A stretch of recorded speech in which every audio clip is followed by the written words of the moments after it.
간접 원천까지 했고요. 직간접 원천과의 관계, 신구약 성경 관계, 아까 제가 설명해 드렸습니다. 구약이 예를 들어서 이론적인 역할을 한다면, 구약은 다 이론적인 것만은 아니지만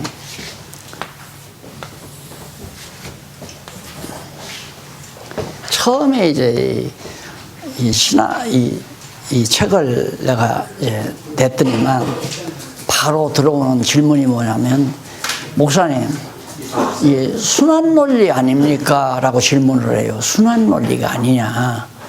왜 그러냐면 구약 이제 신약인데, 구약은 이론이고 이건 이제 사실이고, 우리가 쉽게 그런 말뿐이야. 저 사람 내가 네, 다음에는 내가 밥 한번 살게, 이 얘기 하잖아. 그러면 친구들이 흩어지면서 믿지 마. 저 사람 말뿐이야. 항상 만났다가 헤어지면서는 그 말 하잖아. 믿지 마. 그게 사실이 실행을 안 한다 이거죠. 그렇게 믿을 수가 없다. 말만 하니까 믿을 수가 없다. 그러니까 만약에 구약의 이론만이라면 절대 하나님 믿을 수가 없죠. 있는지 없는지도 모르고 하나님이 정말 살아계신지도 알 수가 없고. 왜냐하면 구약에서 다 이렇게 메시아 보낸다고 언약해 놓고 메시아가 안 왔다 이 말이에요. 온 사실이 없다. 그러면 믿을 수가 없잖아요. 그러니까 유대인들은 자기들이 알거든. 자기들 조상에게 언약하신 하나님이 언약을 해서 마지막에는 결국에는 메시아, 로마 제국 치하에서 정말 깊이 요구가 됐거든요. 참자. 조금만 있으면 우리 이스라엘 유다 백성들을 보호하실 메시아가 온다. 메시아 대망 사상이, 그래서 이제 예수님 직전에 유대인들에게, 로마 제국 치하에서 살던 또 헬라 안티오코스의 비파네스 밑에서 확대당하던 유대인들에게는 메시아 대망 사상이 높아지지 않을 수가 없죠. 어서 메시아가 왔으면, 한데 힘없이 목수의 아들로, 그것도 말구유에서 거지처럼 태어나니까 누가 유대인의 왕으로 믿겠습니까? 그래 잡아 죽인 거 아니에요? 그러면서도 아직도 그들은 기다리는 거예요. 메시아가 온다고. 언젠가는 우리 유대인들을 위한, 우리를 이 도탄에서 구원할 메시아가 온다는 사실을. 그러니까 그 신앙도 대단하잖아요. 유대인들이 지금도 메시아를 기다리고 있단 말입니다. 이미 왔는데.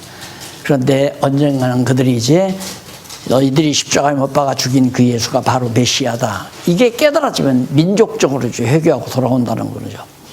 그래서 이건 참 매우 중요합니다. 사람에게 참 저 사람은 진실하다라는 확인을 주는 것도 말하면 실천을 해야 돼요. 말하면 아이고 걱정하지 마, 내가 해결해 줄게. 그래, 그런 좋은 소식이라. 지금 빚쟁이가 와서 자꾸 독촉을 하고 잘못하면 집에다가 무슨 딱지를 붙인다 난리를 치는데, 이 자식이 지난번 만나서 그 친구 걱정하지 마, 내가 그거 해결해 줄게. 그리고 일절 말이 없는 거야. 믿을 수가 없는 친구죠. 말하면 행동이 따라야 되잖아요. 그런 것처럼 하나님도 말씀하시고 말씀대로 이루어 가시고, 이러기 때문에 우리가 하나님 살아계시다, 정말 그들은 내가 믿고 경외할 뿐이다, 이 심정이 나오는 거거든요.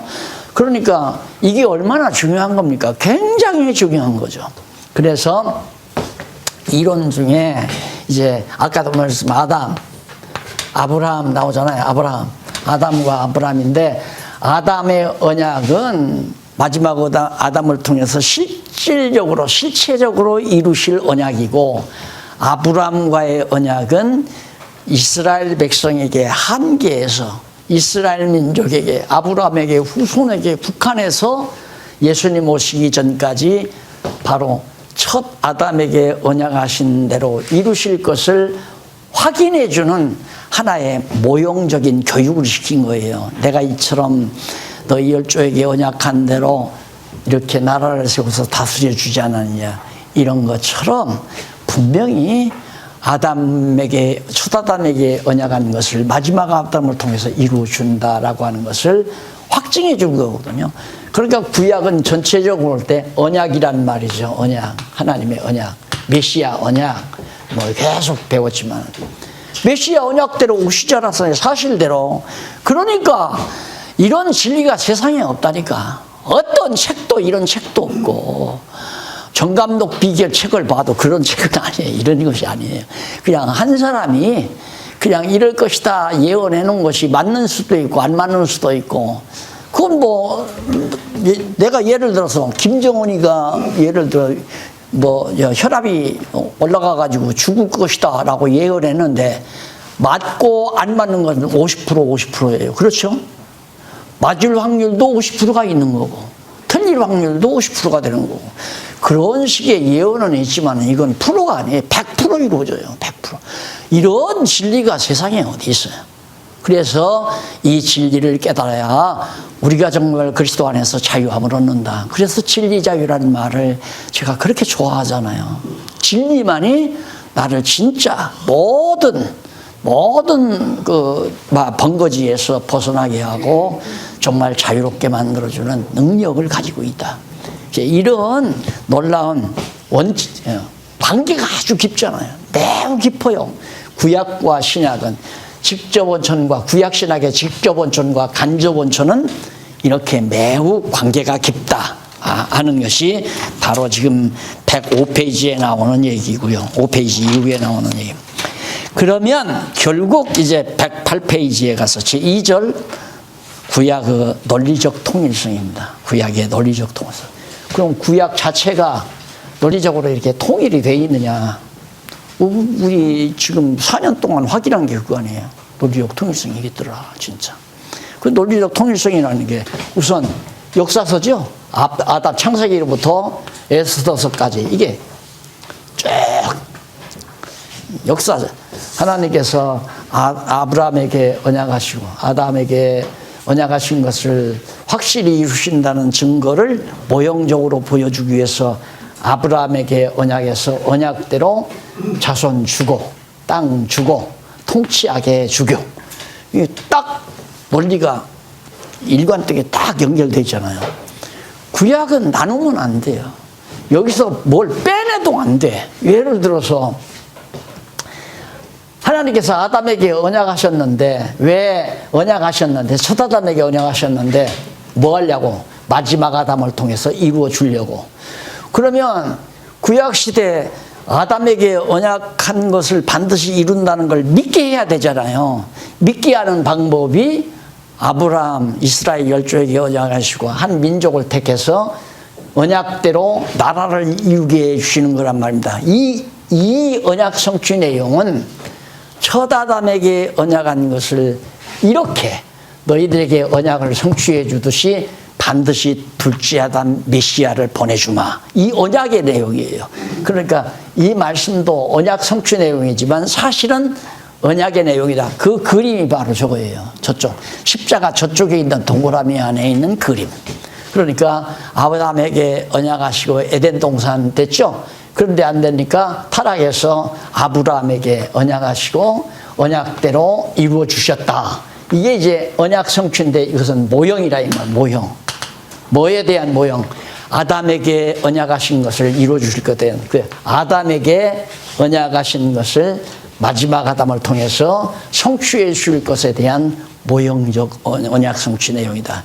그래서 이것이 언약의 말씀이다. 전체가 다 메시아 언약의 말씀이다. 그러니까 구약의 논리적 통일성은 이제 뭐 우리 이정춘 목사님 같은 분은 아침 산책하면서 벌써 그냥 배 차례를 성경 달달달달 창세기부터 계시록까지 쭉 이렇게 제목들을 쭉 암기하면서 성경 전체 외우는 거죠. 다 이걸 다 그냥 달달 이렇게 입으로 반복해서 외우는 것은 쉽게 잊어버리는데, 이렇게 논리적으로 딱 들어가면 언제 어디서라도 생각이 나잖아요. 언제 어디서라도.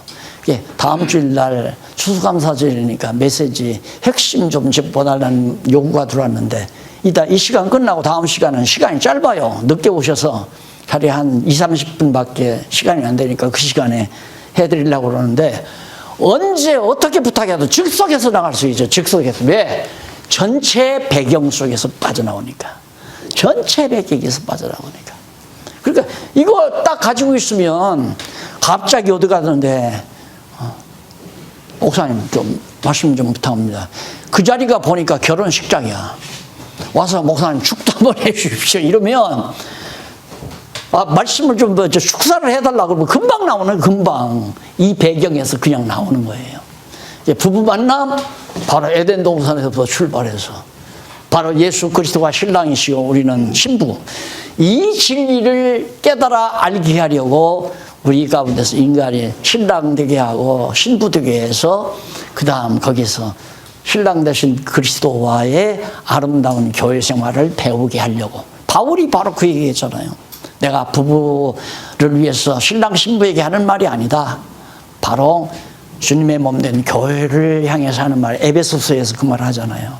그러니까 이 전체만 알고 있으면 설교를 특별히 이렇게 뭐 억지로 이렇게 만들어갈 필요가 없다는 얘기죠. 그냥 나오는 거죠.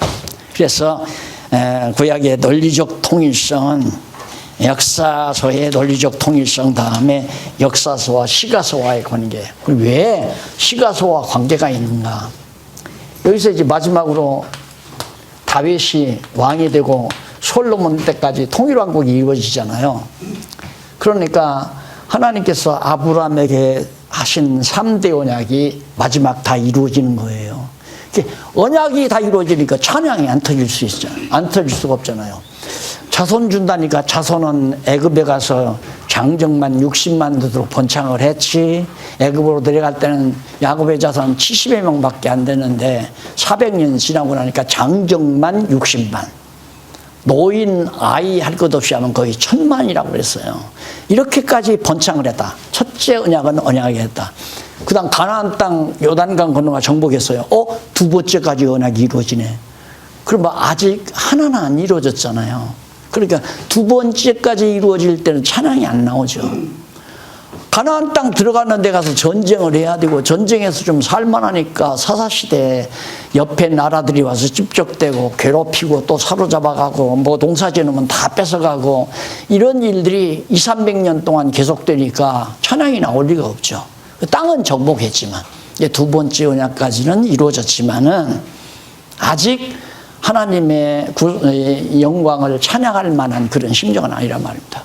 그런데 사사시대가 지나고 사울왕이 왕돼가지고 자기들이 잘 먹고 잘 살 줄 알았는데 사울왕이 블레셋에게 완전히 패하게 되니까 이제는 망했구나.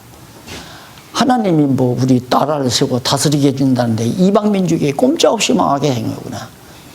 그런데 초동복동 가장 미약하고 힘없는 다윗을 갑자기 왕 위로 올려앉게 하나님이 역사한단 말입니다.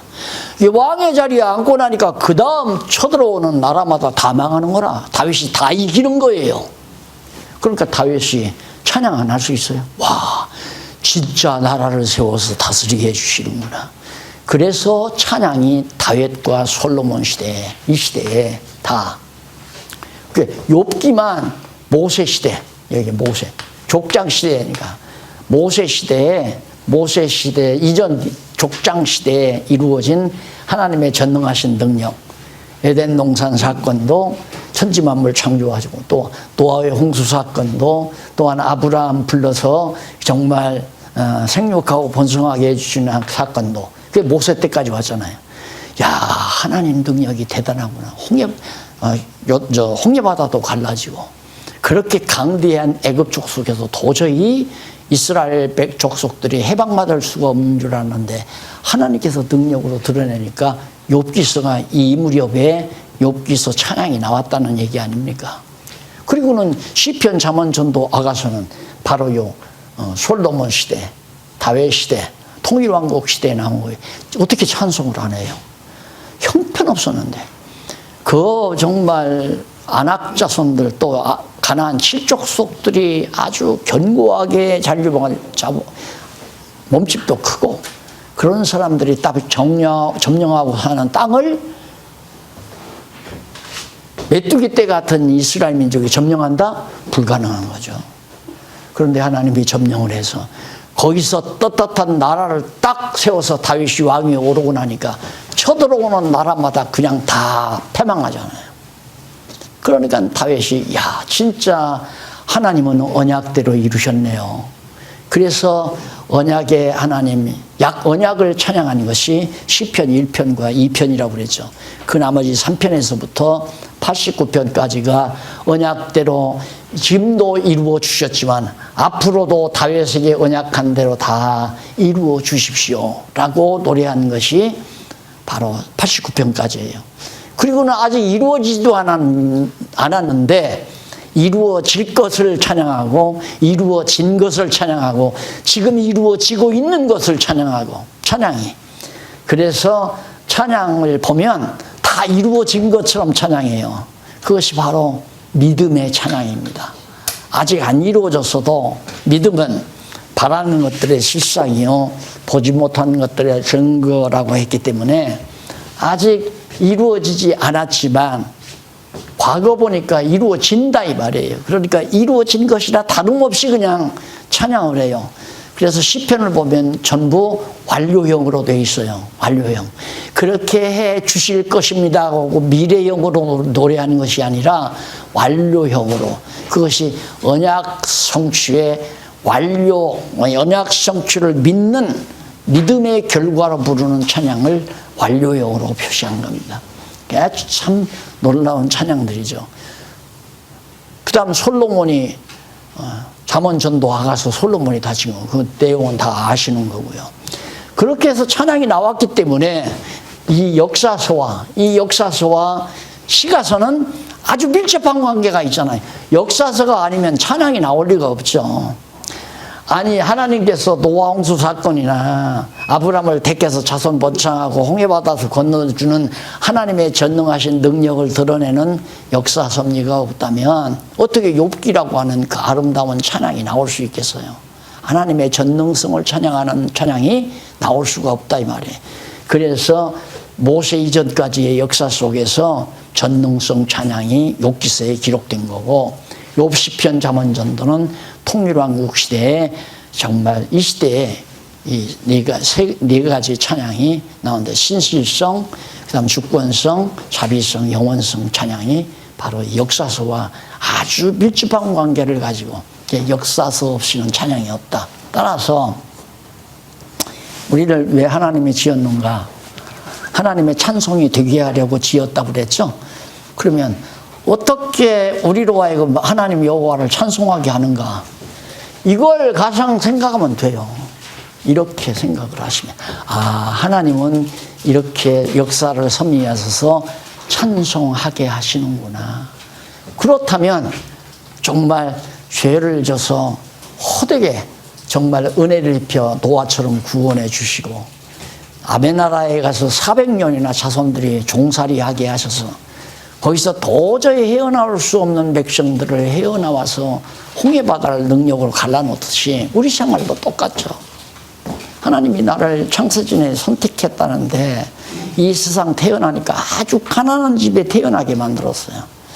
그래서 제대로 먹지도 못하고 굶주리면서 어린 시절을 보내죠. 그러면서 하나님이 나를 훈련시키고 연단시켜서 한때는 예를 들면 너무 가난하니까 남의 집 종살이로 갈 수 있잖아요. 남의 집 살림살이를 맡아서 일하기도 하고 이러면서 기르면서 결국은 하나님께서 사랑을 깨닫게 할 때 그래서 찬송하게 하잖아요. 자, 그렇게 살았는데 그만 아들 하나 낳아서 길러놓은 놈이 이놈이 성공을 해가지고 아주 정말 중소기업가가 돼서 한 달 수입이 2, 3억씩 되는 그런 가정으로 부뚝 서게 됐다. 그러면 어떻게 찬양을 하네? 안 그래요?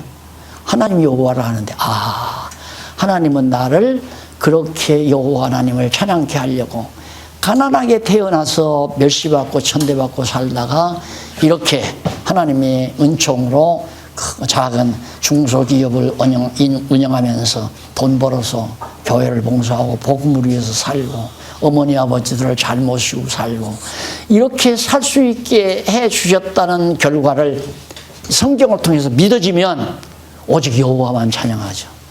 내가 실력이 좋아서, 내가 재주가 좋아서, 내가 인간 관리를 잘해서 사업이 성공했다 그렇게 하는 게 아니라 하나님께서 나로 하여금 찬송하게 하시려고 이렇게 섭리하셨다.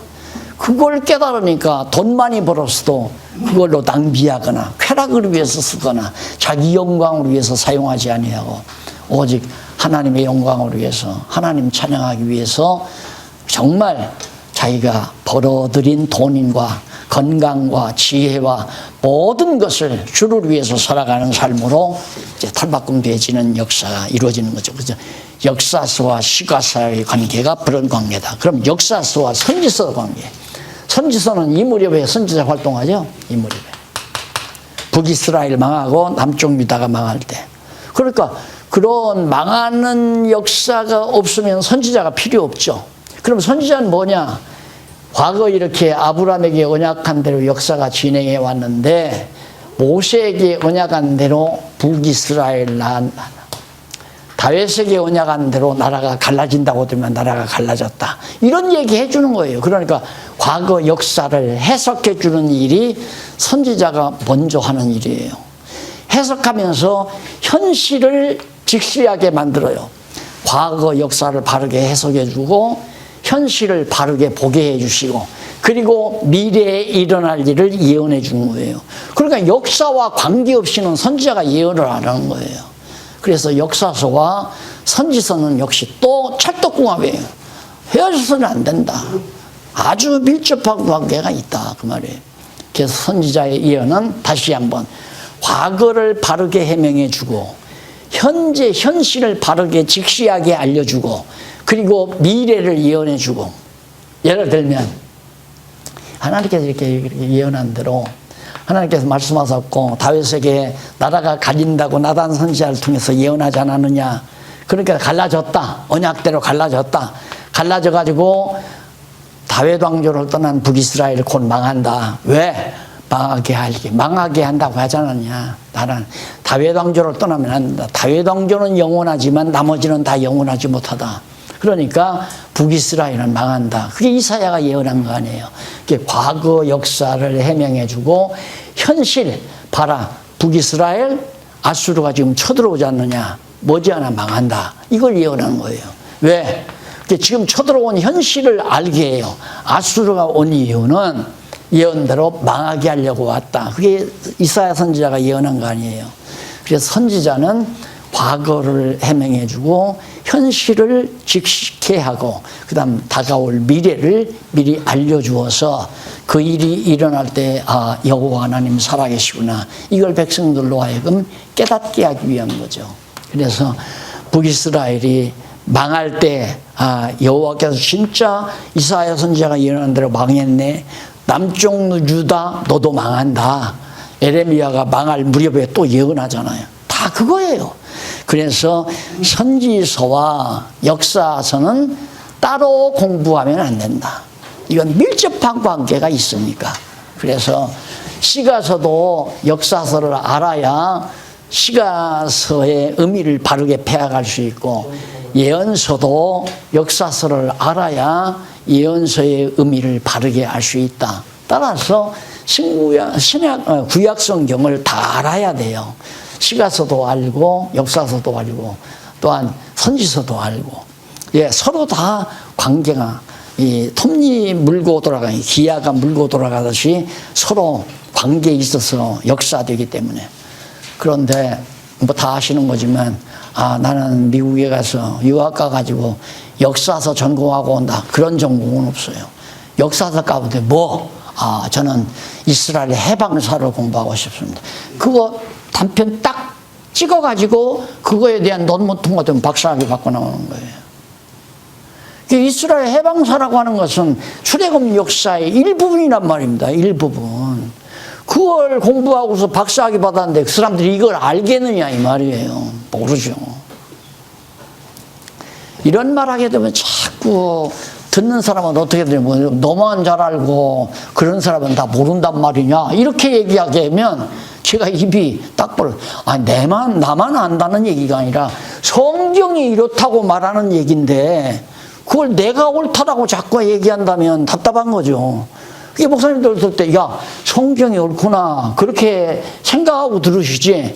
야, 박용기가 옳다. 박용기 말이 옳은 말이다. 이렇게 듣질 않을 거 아니에요. 그렇게 들으면 잘못된 말이죠. 내 말을 하는 게 아니라 성경 얘기를 하는 건데. 그래서 이게 얼마나 중요한 과업입니까?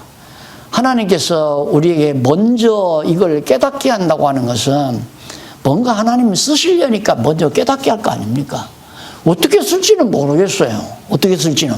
그러나 두고 보면 이제 하나님이 바로 그냥 써나가는 과정이 하나하나 눈에 보여. 아, 이래서 그랬구나. 이래서 그랬구나.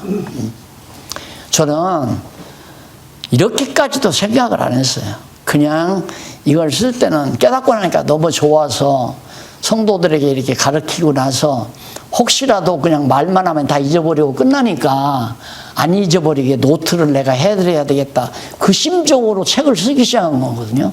그냥 나 목회 그만두서 하나님 나라 갈 때 노트 필기까지 해서 성도들에게 나와 함께 교회 생활했던 성도들에게 남기고 간다.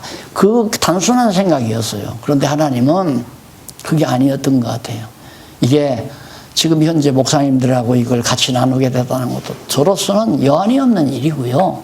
더 나아가서는 지금 세계 각국에서 이걸 정말 그 나라 언어로 번역하는 작업들이 누가 시키지도 않았는데 그렇게 해가면서 나가는 것을 보면 하나님께서 나에게 너무 벅찬 것들을 많이 보여주신다. 그런 생각하면서 지금 살죠. 그러니까 우리 어떻게 쓰실지는 모르지만 작게 쓰든 크게 쓰든 그게 문제가 아니잖아요. 하나님께 올바로 쓰임 받는다는 그 자체가 중요하죠. 그래서 한 영혼을 만나든 두 영혼을 만나든 바르게 성경 가르치다가 죽는 것이 우리의 가장 바람직한 죽음 아니겠어요? 바울과 같은 위대한 사도도 한 대륙을 건너서 마게도냐 갔을 때 수백 명, 수천 명 모아놓고 가르치라고 보낸 게 아니잖아요. 가서 필립보 해변가에서 루디아라고 하는 자주장사 하나 만나게 하시려고 그렇게 정말 아시아 선교를 포기하게 하고 마게도냐로 건너가게 하시던 하나님처럼 우리를 그처럼 두 사람을 위해서 나를 쓰시던 10사람을 위해서 쓰시던 100사람을 위해서 쓰시던 그 하나님의 소관이에요. 다만 쓰는 대로 최선을 다해서 예를 들면 두 사람 모였으니까 최선 다 안 하고 200명 모이면 내가 최선을 다하겠다. 그건 틀린 생각이죠.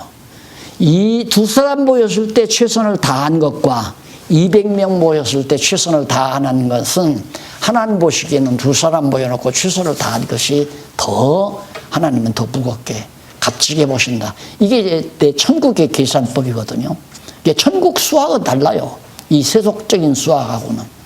그래서 이제 하나님께서 목사님들을 어떻게 쓰실 건지를 좋은 소식 들으면서 살고 싶은 생각이 있죠.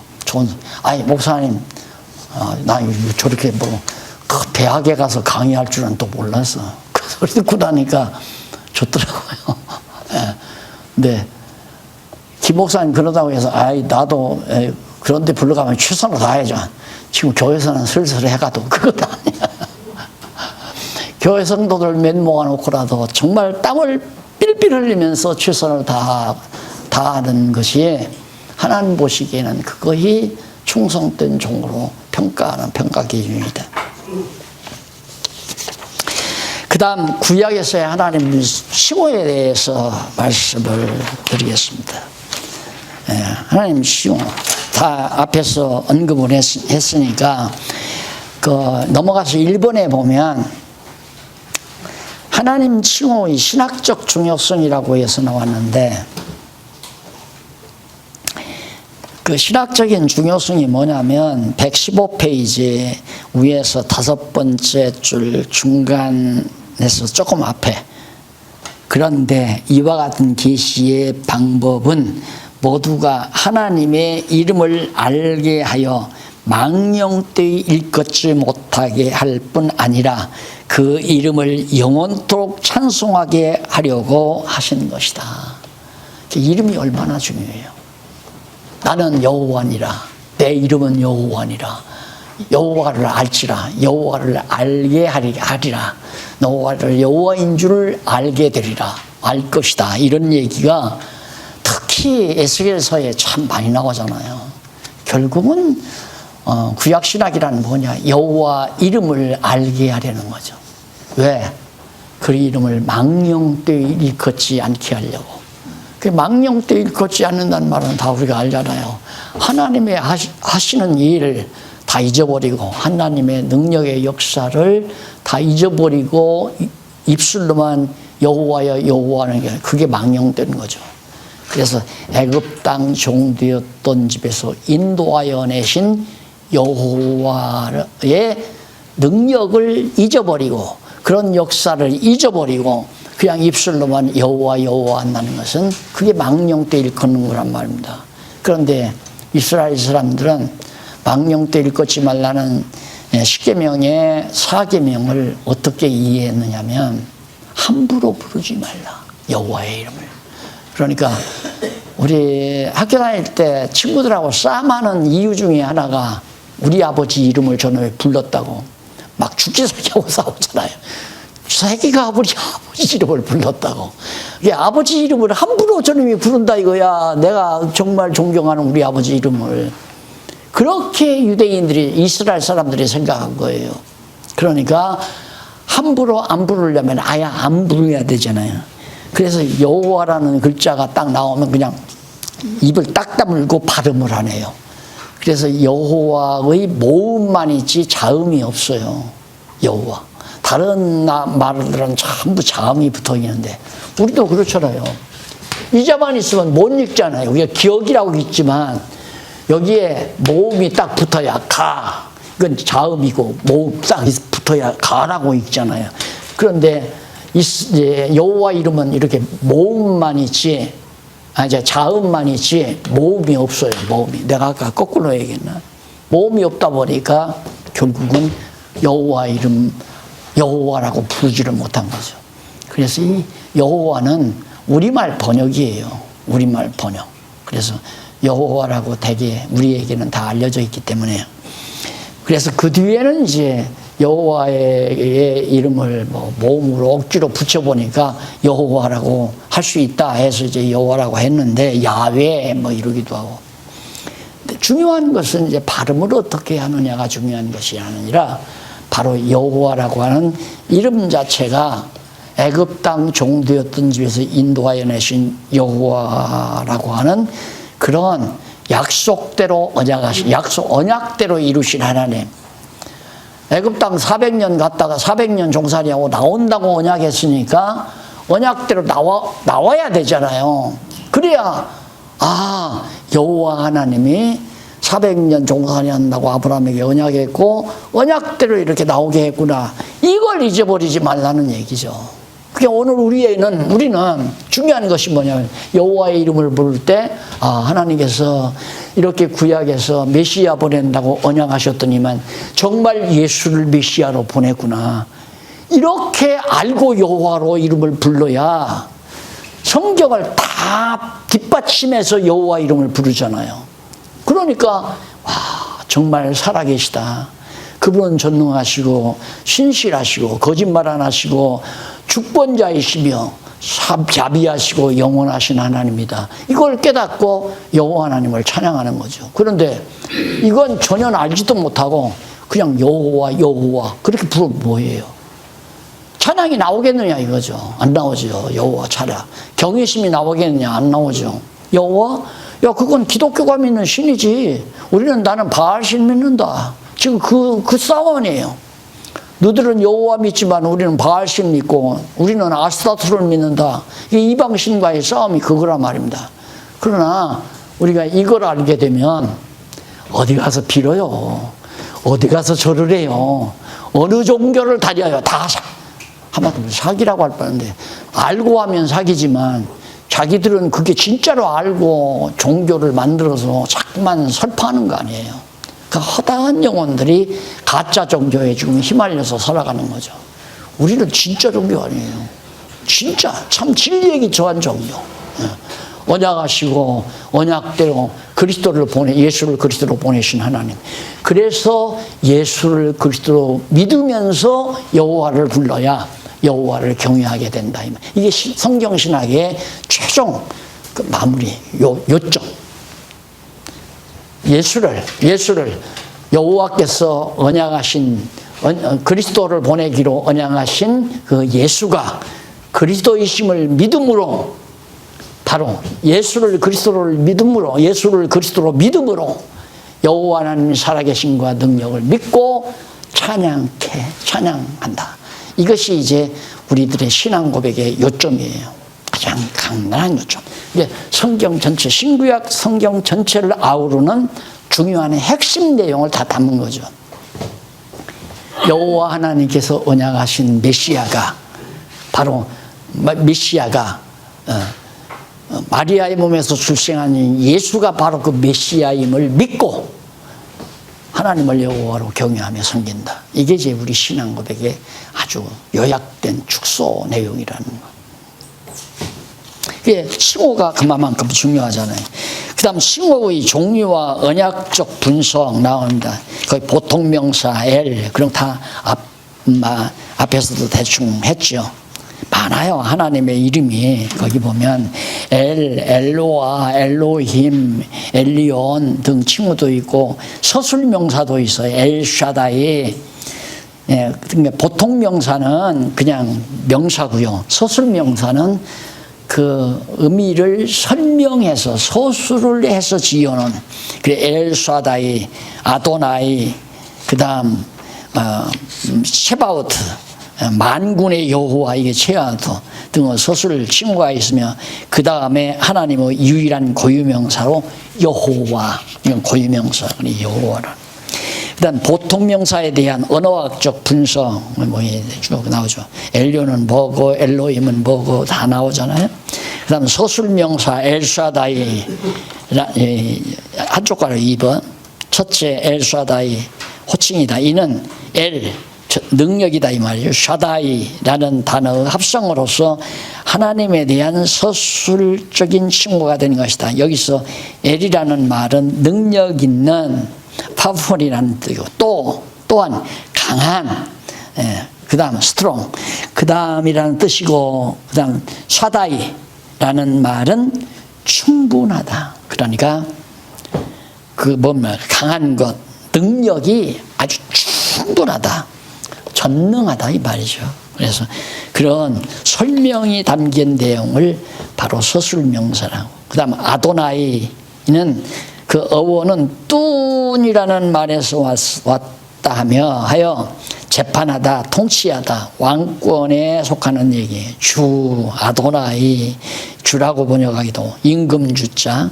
그리고 히브리어 어원은 분명치 않으나 그 뜻만은 주권 또는 군주라는 것이 분명하다. 아도나이, 왕이라는 뜻이. 하나님은 통치하시는 주이시다, 이런 얘기. 그 다음 셋째가 체바오트. 이것은 이제 만군의 여호와, 전쟁이나 군대를 뜻하는 이해인데, 쯔바라는 말이 전쟁, 군대, 이 쯔바라는 말이 그래. 오트란 말과 그 여호와라는, 그리고 전쟁, 군대라는 뜻으로 이해된다. 그리고 이 칭호는 종종 여호와라는 고유명사 앞에 붙어서 사용된 하나님의 명칭으로 우리말 성경에는 만군의 여호와, 권능 있는 주권자 여호와라는 그런 겁니다. 고유명사 여호와, 이것은 보통 그 글자 뜻으로는 나는 스스로 있는 자, 존재한다, 있다, 이런 데서 어원이 왔다고 그러죠. 하야에서 왔다고. 그래가지고 I am that I am 이렇게 말합니다. 이는 여호와의 존재 방식에 대하여 설명하는 것으로 이해된다. 그러나 여호와라는 하나님의 이름은 신학적인 의미로 설명한다면 내용은 전혀 달라지게 된다. 그 이름의 신학적인 의미는 언약을 세우시고 그 언약을 이루시는 자, 그 자의 뜻이 아니라 여호와는 어떤 분이신가, 아주 특수하게 다른 신과는 비교가 안 되는 하나의 사역을 말하는 언약을 세우시고 언약대로 이루시는 하나님의 고유한 이름을 여호와라고 그렇게 지칭하면 된다. 여호와 칭호의 신학적 의미 해가지고 거기 이제 설명이 됐고요. 조금 설명을 하면 123페이지 제일 위에 줄. 마지막으로 하나님의 고유명사 여호와라는 칭호의 신학적 의미에 대한 연구만 남아있다. 비록 하나님밖에 없는, 하나밖에 없는 하나님의 고유명사이지만 이 칭호가 가지고 있는 구약 신학적인 의미는 구약 성경 내용 전체가 계시하고 있는 신관을 바탕으로 하고 있다. 구약 성경 자체가, 왜? 구약 성경이 언약의 하나님이죠. 언약의 하나님. 그 언약의 하나님을 고유명사로 표현하면 여호와다 그 말이죠. 여호와. 그래. 언약의 여호와, 언약의 하나님의 고유한 이름이 바로 여호와다. 구약 신학의 주제 제4절. 그럼 구약 신학의 하나의 주제가 뭔가? 그 주제를 알기 전에 잘못된 전통 신학의 주제를 한번 살펴보십시다. 이런 것들이 이제 정말 기분 나쁜 거죠. 기존의 모든 신학자들이나, 그러니까 학자들이 저하고 조금 교류하다가도 이런 걸 보면 아주 그냥 기분이 나쁠 거 아니에요. 자기들은 일생을 걸고 엄청난 돈 들여서 해외에 가서 박사학위까지 받아왔는데 이거 완전히 묵살나가니까 이걸 받아들이면 자기들이 공부한 거 다 휴지 처분해야 되잖아요. 그래서 세대교체가 이루어지기 전에는 어렵지 않겠나 이런 생각도 해보고요. 전통적 구약신학의 주제, 그 주제는 거기 세 번째 중간에 보시면, 세 번째 줄 앞부분에 보면 그 주제들이 대부분 구약 성경 계시의 목적에 치중하여 설정하지를 못하고 계시의 방법면에 치중하여 설정하고 있기 때문이다. 왜냐하면 의미 분석을 해야 왜라는 게 나오거든요. 왜. 그런데 의미 분석을 못하고 내용, 이건 의미, 내용은 어떻게가 나와요. 어떻게. 방법. 예. 어떻게로 접근하다 보니까 내용 분석만, 내용을 읽고, 노아 홍수 사건이 일어났다. 어떻게?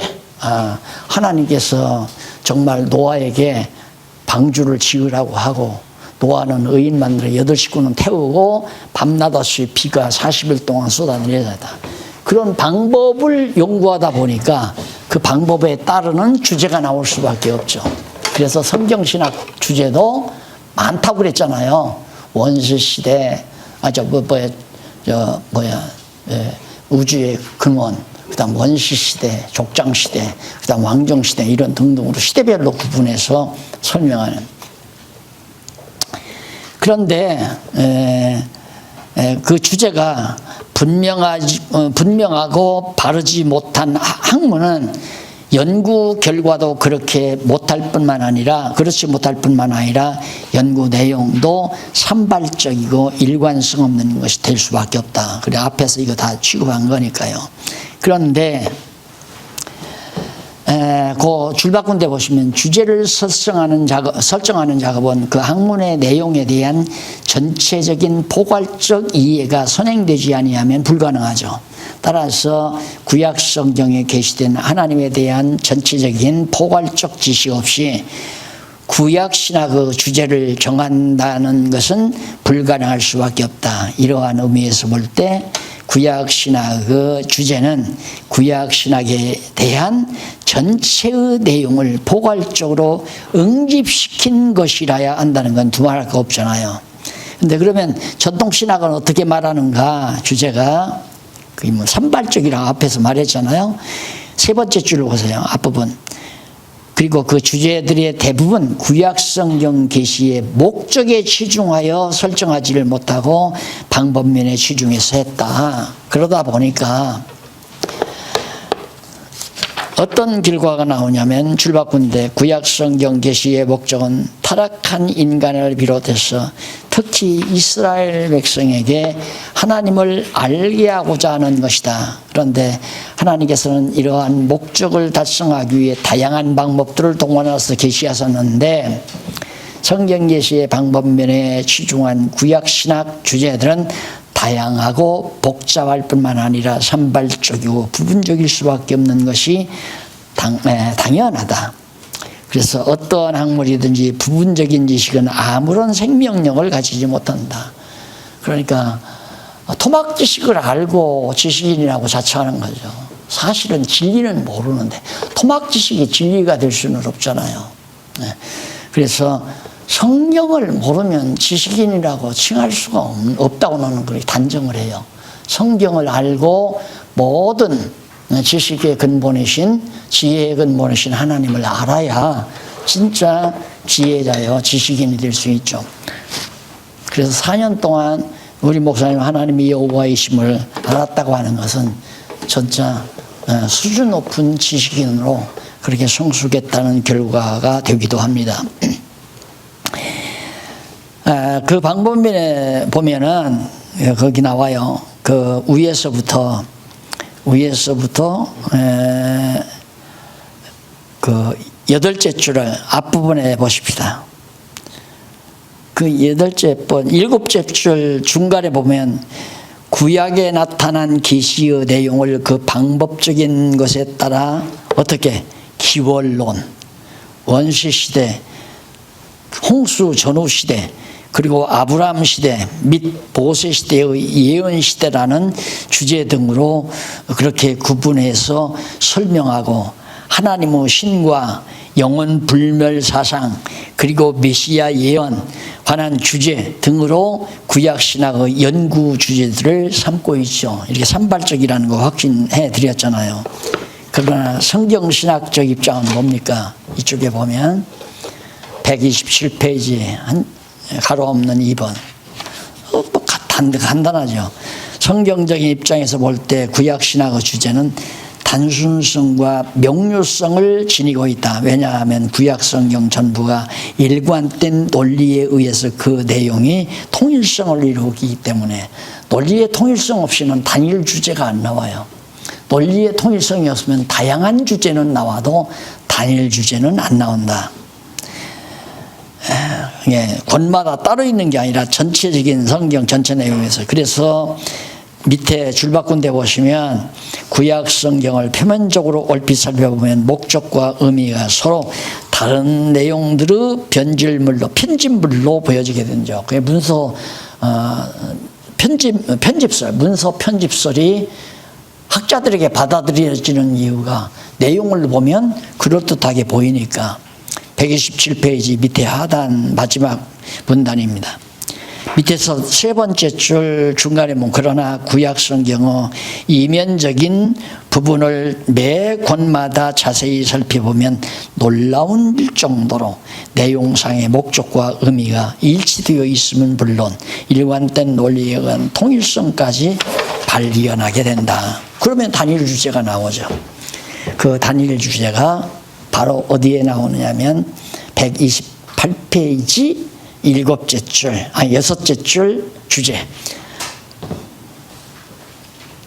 거기 보면 주제는 하나님은 여호와이시다. 이게 구약의 주제예요. 하나님은 여호와이시다. 그러니까 창세기 1장, 2장에만 여호와가 안 나오잖아요. 1장. 그 2장 지나서 이제 언약이 맺어진 다음에는 그 다음 여호와 하나님이라고 나와요. 그 여호와 하나님이 나오면 앞에서는 전능의 하나님으로만 표현이 되고 그 다음 이제 아담과 언약을 맺으시면서는 언약의 하나님이라고 하는 의미를 담아서 바로 여호와라는 고유명사를 우리에게 제시해 주죠. 그래서 여호와를 알게 하려고 구약 성경을 다 기록한 거기 때문에 하나님은 여호와다. 그 말은 전능자는 여호와다. 다른 신은 없다며. 나 외에 다른 신은 없다. 그런 뜻이죠. 그래서 여호와 하나님 여호와라는 말을 쓰게 되죠.